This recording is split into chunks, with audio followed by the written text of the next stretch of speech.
Hi, welcome all again, Wednesday morning, and another bridge session. First of all, I would like to thank you all very much for your wishes of well-being and your prayers, etc. for my father. He's come out and it all seems well so far. So thank you very much for all your messages with regard Mr. Bridge, and I will keep you posted as to how he recovers. So what are we going to do today? Well, first of all, I'll start with a little bit of information. Of course, a couple of things. First of all, I noticed that I've asked for some comments on videos for responses to various things. Well, I noticed at the bottom of video 1 there is a comment by Colin Townend, and thank you for him. He has given a little connection there. A web address or whatever to a little diary he did of how he coped with trying to get online, and it's very good. It's got lots of pictures of each of the screens he went through, and so if anybody does want to have a look at that, it happened to be BBO as well, you can have a look at that, and it's very informative and would be very helpful for some of you. Also the various options you can have, so do look at that. That's at the bottom of video 1. It's one of the comments there towards the top. The other thing, of course, with regard to online bridge was something I didn't know, and of course I apologise to all of you who tried to kibitz on Monday, where Leslie and I played. Unfortunately, you can't kibitz, I'm told. I think it's for paid games, so we may try and set one up at some point where it's just an open game, and then I think you can kibitz, but I didn't know. So I apologise to all of you who tried to get on. You missed some fireworks and some boring stuff. But anyway, thank you for that. So that's those little bits out of the way. What are we going to do today? We're going to look at our normal quizzes. We're also going to look at the Leeds quiz I set and a little bit more on Leeds. Just finishing off some things and dealing with some questions on Leeds. We're also going to look at our no trump bids with respect to the bidding quiz, of course, and then I'll look at a couple of leads that I did on Monday, and we will see how they fared and see if you would have chosen the same lead. Okay, let's start off and go back to that quiz. Okay, so the quiz here: 1 heart from your partner, 1 spade from you, 1 no trump. 1 heart, 1 spade, 1 no trump. And it's your bid. And as I mentioned, this is going to very much depend on what you feel about your 1 no trump rebid. Now, bear in mind, any strong no trumpers there, this is based around a weak no trump system. Okay, it's a weak no trump system, so therefore your rebid will be a stronger no trump type. And I'm going to show you my system in a moment when we come to the question, and then we'll decide what to do. Okay, so that's the quiz. I know lots of you have seen it, but for the moment, let's go back to those leads. Now, do you remember where I left you? I left you with this particular hand, and the auction went like this. 1 heart from west, 2 clubs from east, 2 no trumps, 3 no trumps, and you can see your hand. So you are north and you are on opening lead. I'm glad nobody overcalled 1 spade over 1 heart. I think that really would be pushing the boat here, pushing the boat out. Now, what's fundamental on hands like this is that you remember that you are playing in a partnership. So I don't really mind what choice of lead you make in many ways, but what I want you to remember is that you are leading for a partnership. It's so difficult, Bridge. We look at 13 cards, apologies, and we just see them. And we're so absorbed with our 13 cards, it can be difficult to remember that you're in a partnership. Okay, so here, for example, I think there's 2 choices of lead. There is the spade lead, and then there's looking for your partner's suit. And the idea is when you've got a weak hand, 0 to 3, 0 to 4 points, I want you to look for your partner's suit. So here, let's say we lead a spade. Okay, and if you're going to lead a spade, I would want you to lead the 5. I don't mind the 9, but I do not want you to lead the 4th highest. You might feel that if you led the 5 of spades, how will your partner work it out? Well, if you lead the 5 and then dummy plays you and your partner plays and declarer plays and partner cannot see the 2, the 3 and the 4 of spades, he should be thinking, oh, that's odd. Where are they? And he might work out the holding that you've got. However, let's say it's a wonderful day and I give your partner the ace, the king and another spade. He would win the ace, he would play the king and he would play a 3rd round. It would be wonderful. It would be wonderful. You'd have established your suit. You will then spend the rest of the hand looking at the 2 spade winners that you've established, because surely you're not going to get the lead again. So even if I give your partner a good holding, it's unlikely to mean anything because you haven't got entries.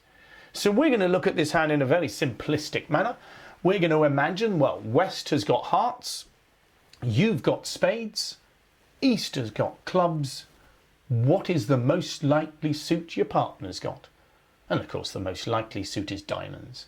So I'm going to choose a diamond lead. Now, it's not always going to work out as perfectly as it will on the hand that I've set, but that's because I've got that choice. I can give anybody any cards. Now, interestingly, Jack 10 small is an unusual holding.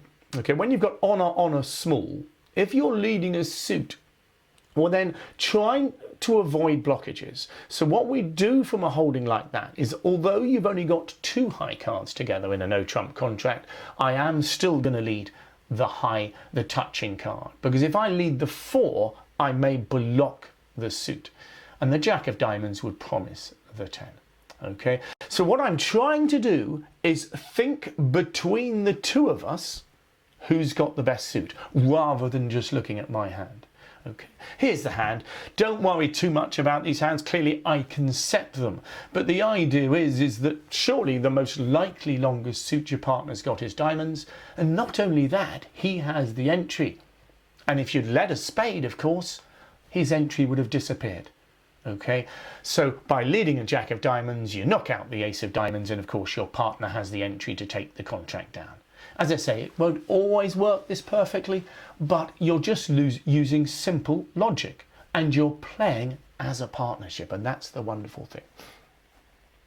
Okay, as I mentioned, usually you need 3 honours to play to lead high against no trumps, but of course if you've got the shorter holding, what you're trying to do is get rid of your high cards first. So if you could see the diamond suit there as declarer, you would be leading the Jack of diamonds first, then the 10, and that's all we're doing. When we're leading from a shorter holding, things tend to change.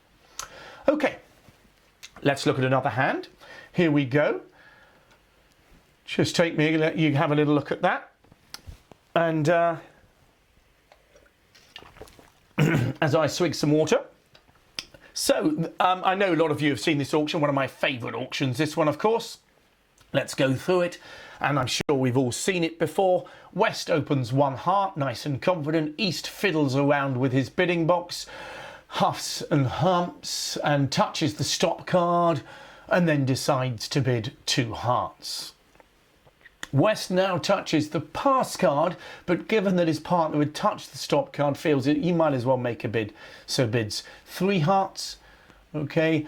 And then East thinks, well, now we've got to 3 hearts, we might as well bid 4 hearts. Okay, none of those actions, of course, are legal, and we're certainly not allowed to take advantage of them. As it happens, of course, on the internet, you can't do them anyway. What's interesting, though, is, and you can't really tell from hesitations on the internet because it might be a difficult connection, as it were. Okay, so we're in 4 hearts, and it's your lead. What are you going to lead? Well, I hope the hint has been given during the auction. It doesn't look as though they're going to confidently make this game. But the key here is that you don't have to be dynamic with your lead. When you're playing duplicate pairs, the normal game you play, your aim is just to avoid giving anything away.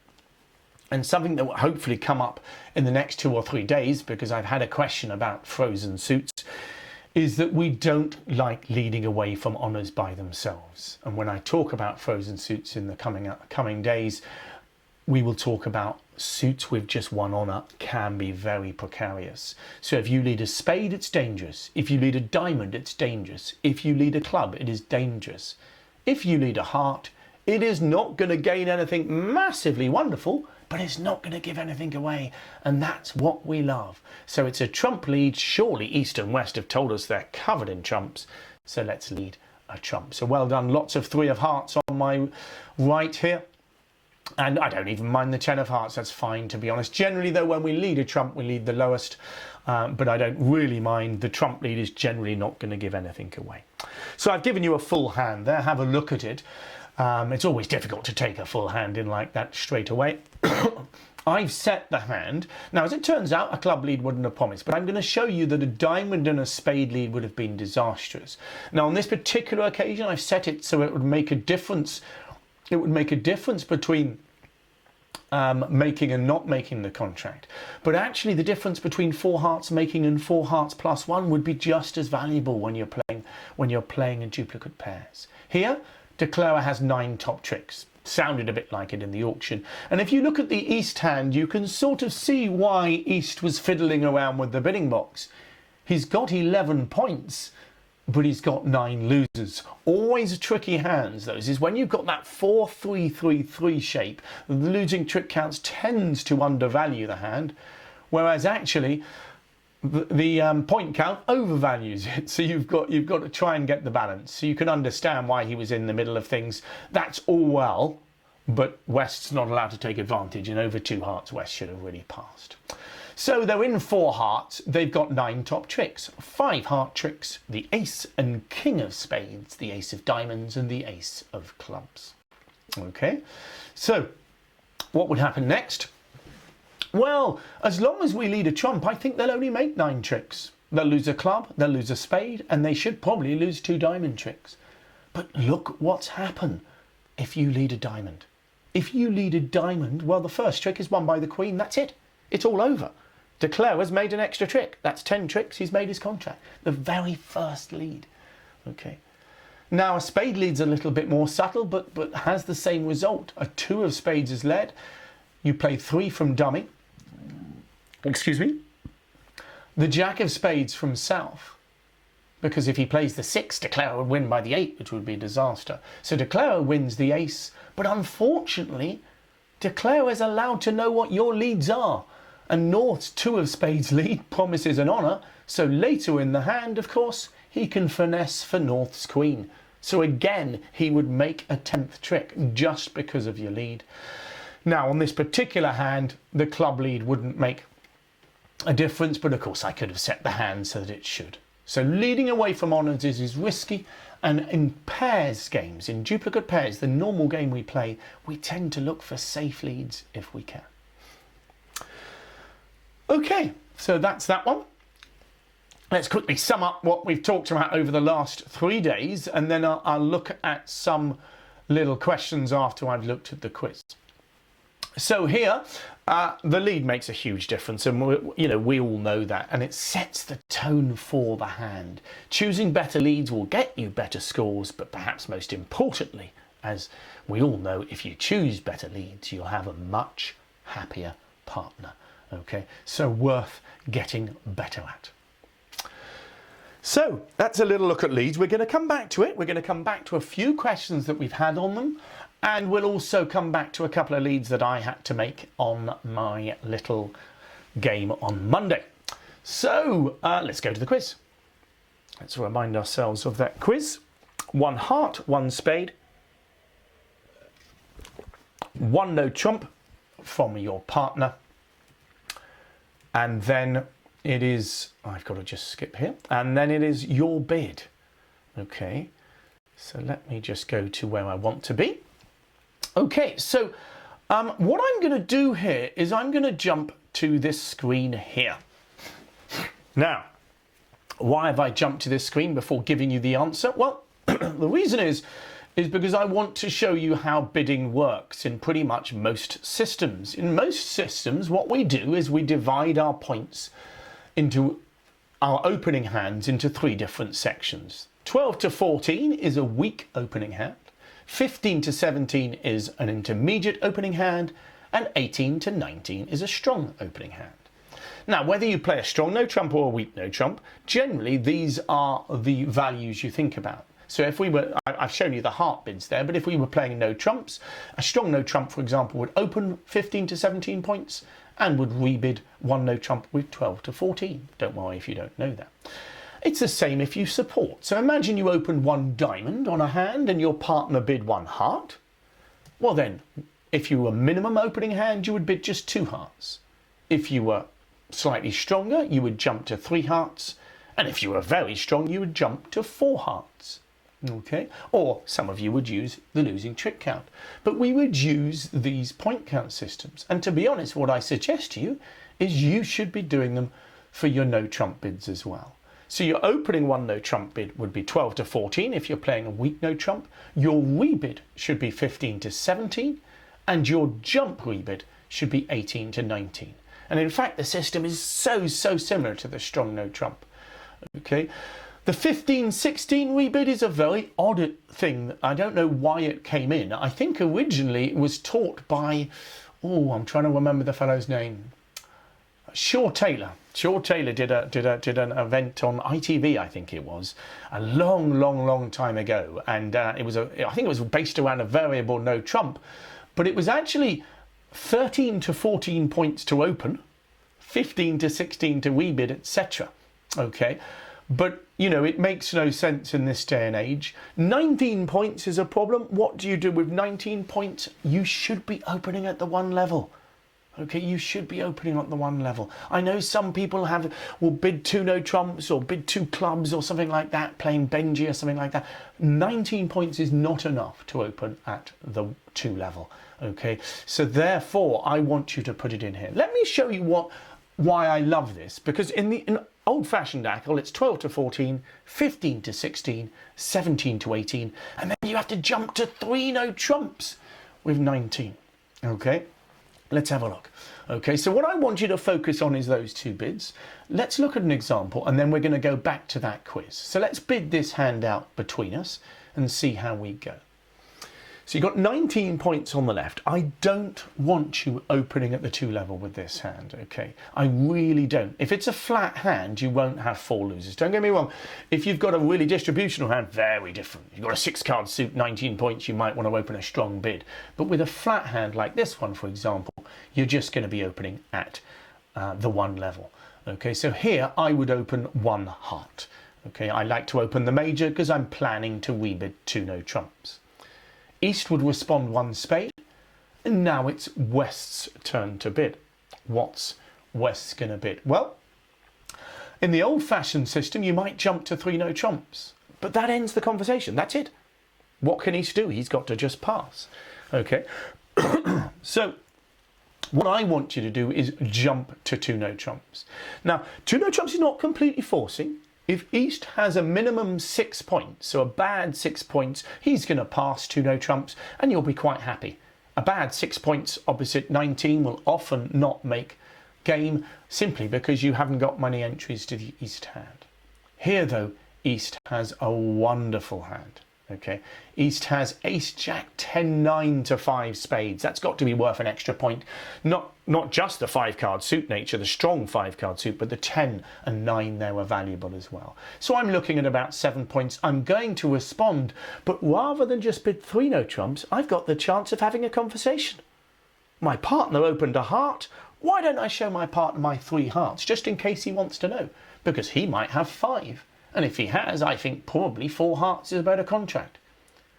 And at this point, West could then bid 3 spades. Partner, I haven't got 5 hearts, but I'll just show you my spades just in case you've got 5. And of course, we might finish in 3 no trumps, but here with 5 lovely spades, it would go 4 spades. That is a beautiful conversation. And you can only do it if you've got a sensible schedule of no trump bids.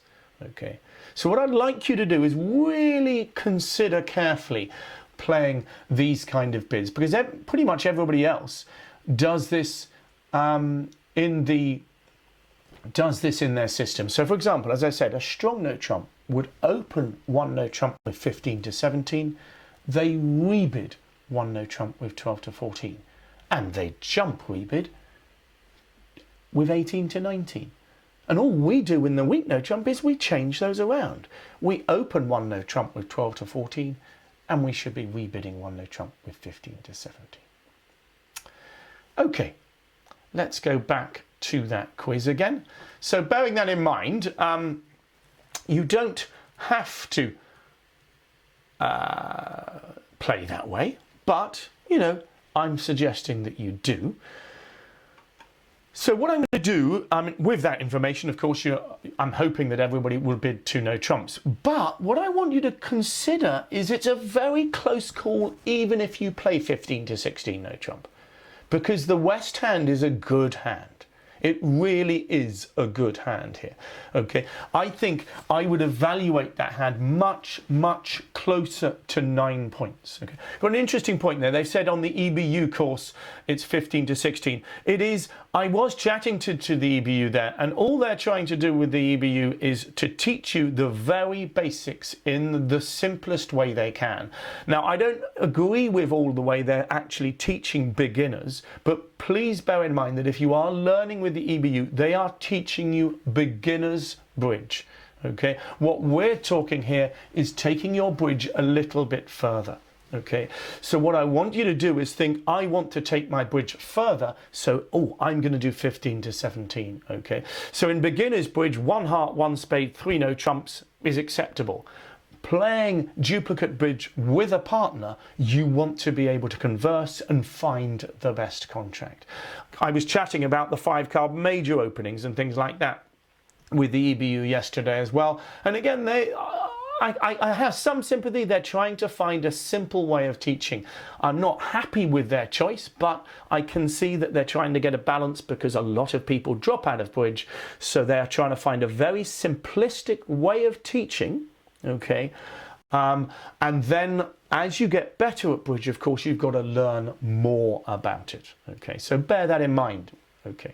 So anyway, so I'm looking at that West hand and I'm believing it's worth between 8.5 and 9 points. To be honest, it's nearly 9. And why am I saying that? Well, you've got all of your high cards are working. You've got the Ace Jack of spades, the Jack 10 of diamonds, and the Queen 10 of clubs. Those 2 10s have got to be worth something. I'm thinking they're worth about half a point each. So it's nearly 9 points. The only badness in your hand is that you've got 2 little hearts in your partner's suit. That is the only badness. So even playing opposite a 15, 16 no trumps, you should consider very carefully before you pass 1 no trump rebid here. I think 2 no trumps is reasonable. And in fact, here, your partner has 16 points. Should he bid over my 2 no trumps? Should he bid 3 no trumps or pass? Well, let's look at his hand. Most of the high cards are working. He's got a 10. And notice when he opens the bidding, he's looking at that Queen 10 of spades and he's probably thinking that's not such a nice holding. But when he hears his partner's spade bid, he thinks, magic, that Queen 10 is going to be like gold dust. Okay, so that's important, not an easy hand. If you know, and for some of you, you'll think, well, I'd have passed. But as you can see, with 24 points, you're in a great contract. 3 no trumps is a great contract. Okay, and that's the point. And at some point, I'm sure over the next month or so, we will look at some more hand evaluation. The point count system is wonderful. Okay, and when we learn it rote. We learn that's how many points I have. That's what I'm sticking with. But as you gradually move up in the levels of bridge, you'll realise that you've got to evaluate beyond your simple points. Long suits are going to be valuable, short suits, 10s and 9s and things like that, and the way your honours interact. Here, the Queen and 10 of spades is wonderful, and you'll see that each of the 10s on this hand are wonderful. Okay, and most of the time you're going to make 3 no trumps. So with 24 high card points, you can make it. Another day you'll have 26 and you won't make it. Okay, so that's that one. I'll show you the next quiz. And there we go, have a look at that. This one I hope is a bit more straightforward. One spade from your partner, and it's your turn to respond. So one spade, pass, and it's your bid. One spade from your partner, pass, and it is your bid. Okay, and I'll show you that again at the end.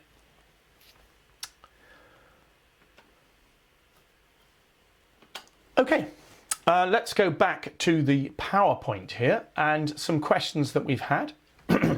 3 questions.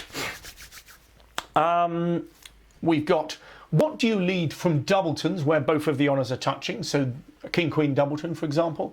A question about ace leads, and why lead from a 3-card suit? Surely that's going to confuse your partner. Okay, so those were the 3 questions that have come up. There's lots of other questions, but these are the ones I happen to notice. Let's start with the doubletons. Nothing too complicated there. It's just if you've learnt it. So if you have an honour doubleton, by that I mean 2 honours together touching, if you're going to choose to lead them, we will often choose to lead the lower. And this is to get across to our partner, to get across to our partner that we have a doubleton. Clearly, usually, if you had King Queen, you would lead the king, followed by the queen, and then carry on with the suit. So if you're choosing a doubleton lead, you lead queen from King Queen and ace, and king from ace king. Very unusual, doesn't come up much, but it's worth knowing. Okay, it's worth knowing. Okay. Hope everybody's happy with that. It's not always ideal to lead it, and it's usually against suit contracts. Clearly, leading a doubleton against no trumps is unusual from that point of view. What about ace leads? Now, this is important. What does an ace lead mean? I noticed someone there saying about a different style, and I'll come to that in a moment. The most important thing about an ace lead is that 96% of the time it promises the king. It is a top of a sequence lead. I need you to understand this. Whenever I do this seminar, I would have usually seen a duplicate the day before, and I will wander around and I would have said probably 80% of the ace leads were not from the king. When experts play, the ace promises the king. And I'm going to show you the exceptions, and there are quite a few exceptions, but for the most part, the ace promises the king. Now, as a partnership, you can choose different arrangements, and some of you will choose to lead the ace for an attitude signal and the king for a count signal. That's what's called ace for attitude, king for count. We're not going to talk about that here. That's more advanced, okay? All right, but for the most part, if you lead an ace, it promises the king. And what it means is your partner gives you a signal. So whenever I lead the ace, I am looking at my partner's card. He is going to give me an attitude signal. Now, if you're playing normal attitude, you play a high card to say, yes, brilliant lead partner, so lead it again. You play a low card to say no, low for no, okay? And what that means is I lead my ace out, and if you say don't lead it again, I'll often change suit. I should say this is in a suit contract. In no trumps it's different, because of course an ace lead would promise not just the king, but a second extra high card as well, because we need 3 high cards to lead against no trumps. Okay, so partner gives an attitude signal. Now, I said there was exceptions. Unfortunately, there is a long list, okay? But it's still about 96% of the time that the ace will promise a king. Why? Because the ace's job is to kill a high card. And the only time I will give up on that is if I've got the king to kill high cards instead. I love my aces to do damage to the opponents. If you lead an ace by itself, the opponents get away with murder. So the exceptions are the 5 level and above in competitive auctions, or perhaps they've bid a slam. Now, I am not going to lead an ace against a slam very often. I really am not, okay? But if playing duplicates, sometimes they've bid a confident 6 no trumps, you might do it, but usually you want your ace to kill a king, and if it does, you might take 6 no trumps down. It's usually when they've bid a very strong suit or in a very competitive auction. Maybe we've bid up to 4 spades, they've bid a sacrifice. At this point, I'm leading an ace, trying to get a gauge on what's going on, because it can be difficult to judge. And not only that, if your partner supported your suit, you might be hoping that he had the king. Bear in mind though, even if your partner supported, he hasn't necessarily shown strength. So leading the ace can be dangerous. It's usually in these competitive auctions that take you to the 5 level and above, or some slams, but not all slams. What other exceptions? Well, if your partner's bid a suit and you've got ace doubleton, I may well lead it because I want to lead his suit. It's not always going to work because your partner hasn't promised the king by bidding it, but he should have a reasonable holding, and much of the time he might have the king. Bear in mind though, ace doubletons are not usually good leads. They are instantly gratifying if they work. If you lead the ace, your partner has the king and you get a ruff, you think you're a hero. But you forget about the number of times you lead an ace doubleton and it ends up establishing the opponent's king, queen, jack, okay? Or just even king, queen. Your ace's job is to kill a king or queen. If your partner's bid the suit, of course, your partner's going to have most of those. The last example is very unusual contracts, and I'll give you one example of this where, for example, they make a gambling 3-no trump opening bid. If there's a gambling 3-no trump opening bid, you know what's in one hand. The 3-no trump opening says I've got ace, king, queen, jack to 7 clubs, let's say, and I've got nothing else. So sometimes by leading an ace, you see what's in dummy, and dummy will then tell you how to defend the rest of the hand. Because if you know that declarer has no other high cards, if dummy's just got, I don't know, the king to 4 hearts and you've led the ace of spades, you now know perhaps to switch to hearts. But I do not want you using the classic excuses. I led an ace partner so I could see dummy. You only do that if you have no idea what's in dummy. And that means that dummy hasn't ever bid. So a 3-no trump opening bid on your right, pass, pass, pass. An ace might be a sensible lead, okay? But on a normal auction, you've heard what's in dummy. And if you listen to the auction, that's what's going to help you learn. Okay, so a lot of exceptions, but actually not as many as you think, okay? So bear that in mind. Last but not least, leading from 3 cards, and whoever, sorry, I forget who asked the question, but actually you're right, we don't want to lead from 3 cards ideally, but there are reasons to. Imagine, so it's not my first choice, I'm looking for my best suit or my partner's best suit. But the point is if I'm looking for my partner's best suit, often I'll be leading a 3-card suit. I'm hoping he's going to work out that it's shorter suit, because he will have length in that suit. And he'll be smiling so much, you know, that he won't worry what my lead is, as it were. Okay? The other aspect is the unbid suit. If the opponents have bid 3 suits, I will very often want to lead the unbid suit. Okay? And therefore, what I'm going to do is I'll sometimes have a 3-card holding. Not ideal, because my partner will often think I've got 4, and sometimes we've all been there. Well, I certainly have. I've led the unbid suit. My partner's got excited about it, and it turned out we had 3 cards each, and the 3-no trump bidder had a 4-card suit. You're doing your best, but be aware when you do choose a 3-card lead, your partner won't be sure, and that's including from an honour and from mud, middle up down, when you've got 3 little cards. It can be difficult for your partner to work out. Okay, that's a little bit of excuse me, a little bit of leads, and I think we sort of covered the topic quite well. We'll maybe come back to it in a moment. Sorry, in a few days' time. I'm going to look at a couple of leads I had to do on Monday and give you a chance to have a go at those.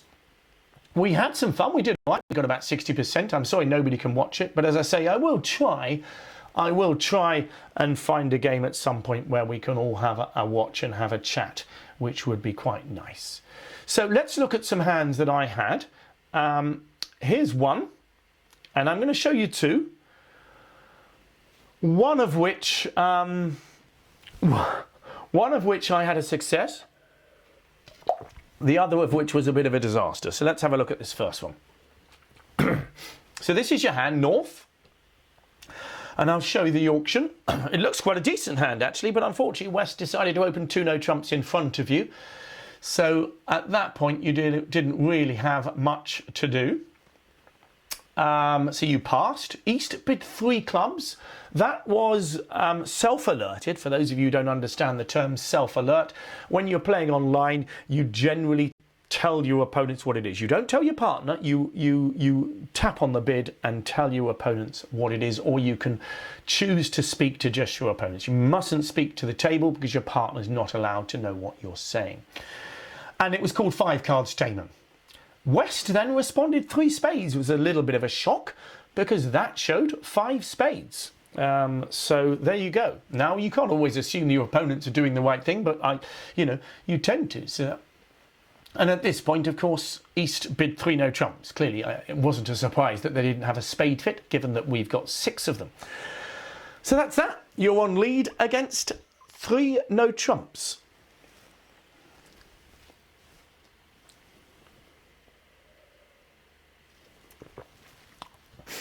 Now, given that there are 5 spades on my right, it's still tempting, but the main thing to bear in mind here is you've got 11 points. Your opponents are surely set for about 25, if not more. I don't want to give tricks away. So a few people have mentioned the King of Hearts here or the 5 of Clubs. I get the feeling that might give tricks away, particularly the King of Hearts, knowing there are 4 on my left. There's 4 on my left in East's hand. He wouldn't have bid Stayman probably otherwise. Okay, but not only that, you may find that West has the ace because he's got 20 points. So I went long and I went bold on this one, and I, believe it or not, led the Jack of Diamonds. Well done, Andy Elliott. He did put a question mark with it, but I led the Jack of Diamonds here because it looked the safest lead. The idea is it's going to fall usually if Declarer has. Turned out Declarer had the ace, king, queen of diamonds. He would have seen my jack fall, so there's no surprise by leading the Jack of Diamonds. What was interesting on the hand was every other lead gave a trick away. So the King of Hearts, unfortunately, you had Jack 10 to 4 on your left, gave a trick away. Declarer had the ace. The King of Clubs gave the trick away to the ace, queen. And a spade was going straight into ace, king, jack, 10 and another. Okay, and allowed the declarer to make 4 spade tricks eventually. Now, it turned out Declarer made +1, and +1 was worth 90% of the match points. And that's what's important when you're playing duplicate bridge. You're not worried about taking the contract down. You're looking to avoid giving away tricks. Okay, so that was my good one. This one didn't go so well, so have a look at this one.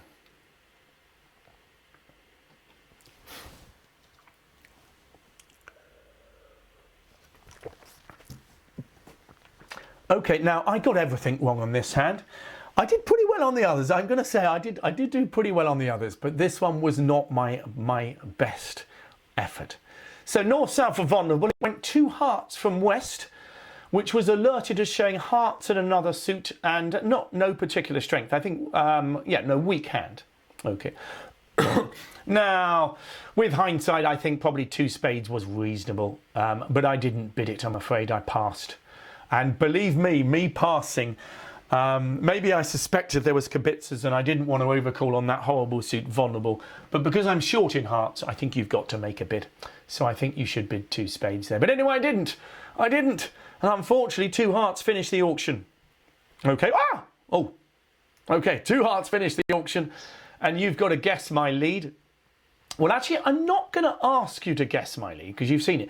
I want you to work out why I led the Queen of Diamonds. And there is I can't give a prize, but I will be impressed if someone comes up with the reason why I led the Queen of Diamonds. Okay. As I say, I think if you're going to make a bid, though, you should bid 2 spades with this hand. Okay, it's a horrible suit, but you've got 5 of them, and you can guess partner will be stuck for a bid. So I think 2 spades is best. I don't like double, because you may not find your spade fit. Okay, so why has Bernard Magee led the Queen of Diamonds? Can anybody come up with the right answer? And if you do, I would be really impressed. Okay. Misclick is not bad. It needs to be slightly better than that. A misclick is a pretty good answer. Okay. So by the way, for those of you who don't understand what misclick means, it means you've You basically, it's a bit like choosing the wrong. Whiskey's another good answer, okay, but I have to say I do usually have whiskey after I play the bridge, okay. I think everybody's worked out that there is no legitimate reason for leading the Queen of Diamonds, okay. Misclick is close. This was my answer, okay. So I'm not. So it's not quite a misclick, okay. So what I've done is what I always do when I have an auction, I get my lead ready. So if I'm playing with real cards, I've got my cards in my hand, I would actually have my lead ready straight away. And I have put my hand on the Queen of Clubs, okay. So my clicker is on, my mouse is on the Queen of Clubs, and the stupid computer rearranges your hand, and I've clicked it. And that really annoys me. Now, I know you can change your preferences, okay, but what happens is, essentially, when the declarer is decided and the contract is made, for some unknown reason, they rearrange your hand, boom, the Queen of Diamonds hits the floor, and I uttered, well, I didn't utter that word that you can see there. I uttered something that my wife told me off for, but fortunately Alfie was asleep, so it was okay. It turned out, believe it or not, that the Queen of Diamonds and the Queen of Clubs would have had the same result anyway, and I got a very bad score, and I deserved it. Probably I should have been bolder in the bidding, and it's very rare that I'll ever say that. Anyway, that's enough of my terrible lead. Undo is not allowed in most competitions. Someone said undo. You can play in some. I mean, if you're playing as a foursome, you can say, oh, can I undo that? And usually people will probably let you undo. But if you're playing in a competition, generally undos are not allowed. Okay, again, if you're playing in your computer. Anyway, I'm running over again. Hope you had some fun today. Thanks very much, as I say, for all the messages of my father. I will keep you posted, and well, I look forward to seeing you on Friday. We're going to carry on as normal. I know Friday's Good Friday, and then the Monday afterwards is a Bank Holiday Monday, but I don't think any of us really understand what that means at the moment. So we'll be carrying on. We'll be on Friday, and then on Monday. Thanks very much, everybody. Have fun, and see you in a couple of days.